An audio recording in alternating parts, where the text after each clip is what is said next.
नमस्ते, मेरा नाम है राज बर्गे। मैं को फाउंडर डायरेक्टर राज कंप्यूटर एजुकेशन। आज मैं आपको ऑटोकैड के दूसरे दिन में, ऑटोकैड बेसिक्स के दूसरे दिन में ये 3 चीज़ों के बारे में एक्सप्लेन करूँगा। पहला MDI स्क्रीन क्या होता है, वर्क्स प्रोसेस मोड्स क्या होते हैं और बेसिक कमांड्स क्या। हम लोग बेसिक कमांड्स के जो डिफरेंस है उनके साथ बात करेंगे। तो लेट्स स्टार्ट। देखिए अभी कैसा है, नॉर्मली जब हम इस पूरी चीज़ को खोलेंगे तो हमने लास्ट कुछ लेक्चर्स में पहले अंडरस्टैंड किया है ये कोऑर्डिनेट्स कितने टाइप के होते हैं। तो कोऑर्डिनेट्स वर्ल्ड कोऑर्डिनेट हिसाब के सिस्टम से, दैट इज WCS के हिसाब से, वर्ल्ड कोऑर्डिनेट सिस्टम के हिसाब से X और Y कोऑर्डिनेट होते हैं, और 3D जब यूज़ करते हैं तो Z कोऑर्डिनेट होता है। उसके बाद हमने डिस्कस किया था कि हमारे पास जो व्यू होता है वो व्यू कैसा होता है। तो कोई भी व्यू, डिज़ाइन का व्यू सेंटर से 0 कोऑर्डिनेट से शुरू होता है। तो ये जो पहला कोऑर्डिनेट है वो नेगेटिव पॉजिटिव रहता है, जो दूसरा है वो पॉजिटिव पॉजिटिव रहता है, जो तीसरा है वो नेगेटिव नेगेटिव रहता है, और जो चौथा कोऑर्डिनेट है वो पॉजिटिव नेगेटिव रहता है। उसके बाद हमने बात किया था पोजीशंस के बारे में, एब्सोल्यूट पोजीशन, रिलेटिव पोजीशंस। और उसके बाद हमने बात किया था हमारे एंगुलर मेजरमेंट्स के बारे में। जब किसी भी चीज़ के ऊपर, किसी भी नंबर के ऊपर 0 का सिंबल आता है, उसके उस चीज़ का एंगल या उस चीज़ का डिग्री बोला जाता है। डिग्री हमेशा इस पॉइंट से गिना जाता है, ये जो हमारा राइट साइड का कॉर्नर है इससे गिना जाता है। तो यहाँ से हम लोग जब ऊपर जाएंगे तो 90 डिग्री होगा, फिर 180 डिग्री होगा, फिर नीचे 270 डिग्री होगा, फिर 360 डिग्री हो जाएगा।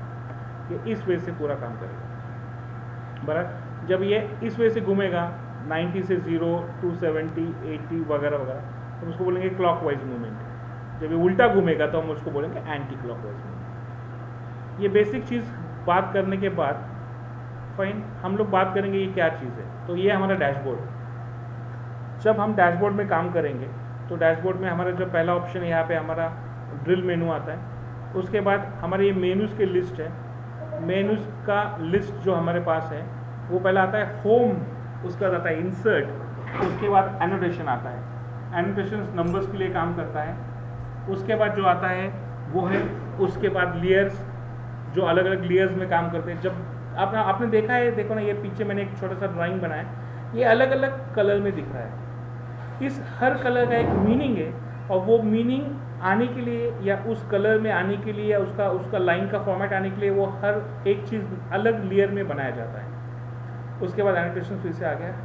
उसके बाद ब्लॉक्स है, प्रॉपर्टीज़ है। प्रॉपर्टीज में हम चीज़ों के कलर्स, साइजेस चेंज कर सकते हैं, चीज़ों को एक साथ रख से ग्रुप करके, या हम यूटिलिटीज जैसा कैलकुलेटर ओपन कर सकते हैं या कीबोर्ड्स में काम कर सकते हैं।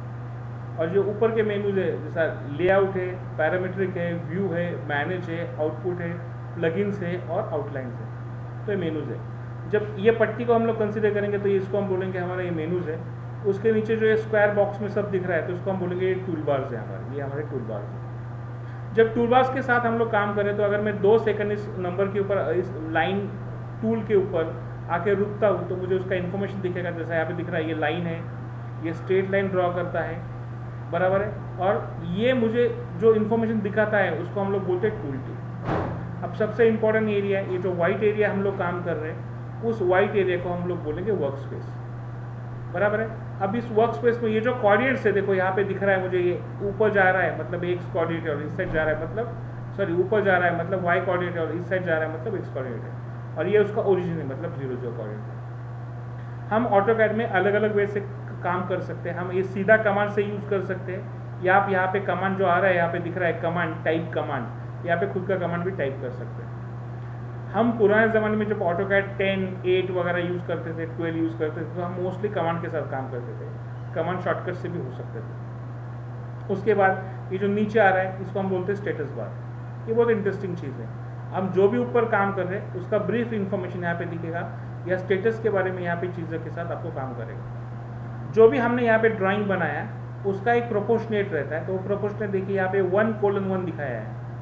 1:1 मतलब ये क्या दिखा रहा है, 1:1 प्रोपोर्शन में बना है। अगर यहाँ पे 10 लिखा है, या यहाँ पे 9 इंचेस 1 इंचेस लिखा है, या 9 इंचेस लिखा है, तो उसके हिसाब से वो डिस्टेंस बता रहा है उस चीज़ का, बराबर है, फाइन। उसके बाद अगर मैं थोड़ा सा नीचे आता हूँ तो मैं सेकंड चीज़ में बात करूँगा। जब मैं उस स्टेटस बार में, ये जो स्टेटस बार हम लोग बात कर रहे थे, ये जो स्टेटस बार हम लोग बात कर रहे थे यहाँ पे ये स्टेटस बार, इस स्टेटस बार के जब इस कॉर्नर में मैं यहाँ पे क्लिक करूँगा तो मुझे और एक ऑप्शन आएगा जो मुझे ये बताएगा कि मेरा वर्क स्पेस क्या टाइप का है। तो नॉर्मली हम 3 वे से काम कर सकते हैं हमारे ऑटोकैड में। जो पहला वे है हमारा ऑटोकैड का बराबर वो ड्राफ्ट एंड एनोटेशन है, मोस्टली लोग इसमें काम करते हैं एज ए स्टूडेंट। उसके बाद हम बेसिक 3D व्यू में काम करते हैं, फिर मॉड्यूल्स में काम करते हैं। लेकिन जो पुराने लोग हैं जो मेरे से जो कमांड के साथ बहुत सारा काम करते हैं, उनको पुराने ऑटोकैड का आदत है, वो ऑटोकैड क्लासिक्स में काम करते हैं। लेकिन आज जो मैंने ये ऊपर आपको व्यू दिखाया है, ये वाला, जिसमें देखो ये जैसा अपना MS ऑफिस में रहता है ना, बड़े बड़े मोटे मोटे आइकन्स, वैसा ये दिख रहा है। तो ये दिखने के लिए हम ये यूज़ करते हैं ड्राफ्ट एंड एनोटेशन। तो ये स्विच किया जा सकता है एक व्यू से दूसरे व्यू में। बाय डिफ़ॉल्ट ये स्विच और ड्राफ्ट ही हम लोग इसको यूज़ करेंगे। उसके बाद देखो यहाँ पे एक लाइन बोल की चीज़ है। मैं ये बताना चाहता हूँ कि अगर मुझे लाइन ड्रॉ करना है ऑटोकैड में तो उसके अलग अलग वेज है। जो पहला वे मैंने आपको बताया कि आप सीधा कमांड लाइन के ऊपर जाके लाइन कमांड या सिर्फ L टाइप करके एंटर प्रेस करेंगे और उसके कोऑर्डिनेट्स दे देंगे तो आपके लिए लाइन ड्रॉ करेगा। मतलब आप बोल सकते हैं कि लाइन ड्रॉ करने के लिए मेरे पास लाइन कमांड या L शॉर्टकट अवेलेबल है। दूसरा वे इसमें क्या है, दूसरा वे है यहाँ पे कि जो ऊपर ऑप्शन दिखाया मैंने टूल बार में ये वाला, उससे मैं लाइन चूज करूँ, उससे भी हो सकता है, बराबर है। ये दूसरा वे है। तीसरा वे क्या हो सकता है, तीसरा वे अगर मैं राइट क्लिक करूँ तो मुझे ये पहला एक स्क्वायर बॉक्स दिखाएगा जिसमें हम बोलेंगे शॉर्टकट मेनूज, और उस शॉर्टकट मेनूज के सब मेनूज हैं। यहाँ पे मैंने बताया रिसेंट इनपुट, मतलब ये सारी कमांड्स हैं मैंने रिसेंटली यूज़ की है।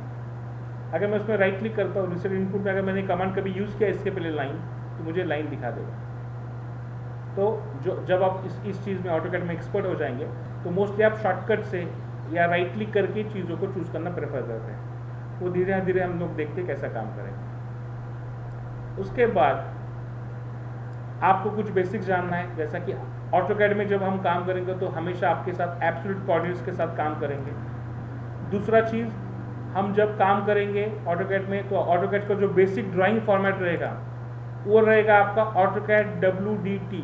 मतलब जब भी कभी भी T लगता है तो ये टेम्पलेट होता है। टेम्पलेट मतलब क्या, ये ऑटोकैड का फाइल रहता है जो ऑटोकैड ने डिफाइन करके आपके लिए दिया रहता है, जिसको आप अलग अलग वे से कस्टमाइज भी कर सकते हो। उसके बाद ऑटोकैड का हर फाइल का आप बैकअप आप क्रिएट कर सकते हो, वो एक्सटेंशन से सेव हो जाएगा .ba के। बाद में हम जो भी काम करेंगे वो ब्लॉक्स में काम करेंगे, ब्लॉक्स में सेव करेंगे। उसके बाद हम जो भी काम करेंगे ग्रिड फॉर्म में होगा। ग्रिड को एक्टिवेट करने के लिए हम F7 ये फंक्शन की यूज़ करेंगे। फिर हमारे पास अलग अलग टाइप के कमांड्स होंगे, उसमें सबसे इंपॉर्टेंट कमांड रहेगा लाइन और उसके टाइप्स। तो हम लोग देखेंगे कि हम कैसा लाइन, हर लाइन का एक मतलब होता है। दूसरा इंपॉर्टेंट चीज़, जब भी हम काम करेंगे तो हमारा एक ओरिजिन रहेगा, वो ओरिजिन हमेशा 0 कंसिडर किया जाता है। ऑर्थो मोड बोल के आपको एक चीज़ आगे जाके सीखना है, जिसके लिए हम लोग यूज़ करेंगे F8 फंक्शन की। ये कोई भी चीज़ सीधी लाइन में अगर वर्टिकल हॉरिजॉन्टल ड्रॉ करना है तो हम चीज़ों का ऑर्थो मोड ऑन या ऑफ करते हैं। उसके बाद पैन है, किसी भी चीज़ को अगर आपको हैंड शेप में हिलाना है तो आप पैन से उसको हिलाते हैं, बराबर है। फिर आपको जो कोऑर्डिनेट्स है वो पोलर कोऑर्डिनेट सिस्टम से जिससे आप काम करके हिलाते हैं, बराबर है, फाइन। और चीज़ों को आप जूम करते हैं, और ये पूरा काम हम लोग वर्ड कोऑर्डिनेट सिस्टम के हिसाब से करेंगे। तो ये बेसिक जानने के लिए इतना है। अब क्या करते हैं, अगला जो सेशन है वो हम लेते हैं ऑटोकैड के बारे में, लेकिन PC के ऊपर लेंगे और एक चीज़ छोटा सा, ये जो मैंने अभी बात किया है यही चीज़ करके देखते हैं। शुक्रिया।